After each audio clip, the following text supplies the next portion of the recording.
તમને પૂછું છું વડીલ, અમે તો કરીએ છીએ પણ સાથ કોને આપવાનો છે? હું એમ કહું છું કે 2 4 5 દિવસથી આપ જોવો જરા કે વડગામના ધારાસભ્ય જિગ્નેશ મેવાણી બધા ઓળખતા છો ને, સરકારની સામે બાય ચડાઈ અને વ્યસન મુક્તિના મુદ્દે લડી રહ્યા છે. આખો સમાજ રોડ ઉપર આવી ગયો છે ને, તો જ્યારે ઠાકોર ઉપર અત્યાચાર થાય તો કેમ આપણા સમાજમાંથી કોઈ બહાર નથી નીકળતા?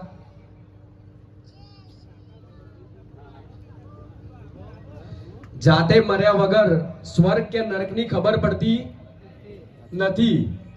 લોકોના ભરોસે રહેવાનું પહેલા તો બંધ કરી દો અને જાતે જ નક્કી કરો કે મારી લડાઈ મારી જાતે લડવાની છે, તો જ તમને ન્યાય મળશે. અને એના માટે શું કરવું પડશે?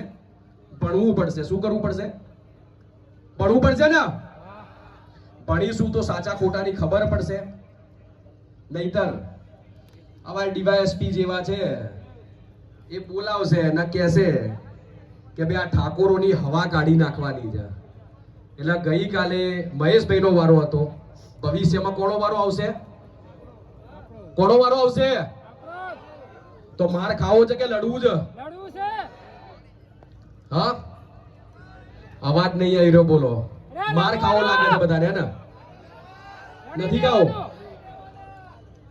આપડા પાડી નથી દેવા, કેમ કે સરદાર વલ્લભભાઈ પટેલ જ્યારે બંધારણ માટે બાબા સાહેબ આંબેડકરને નીકળ્યા હતા, તો કદાચ આ મંચ પરથી એવું કહી શકું કે સૌથી વધારે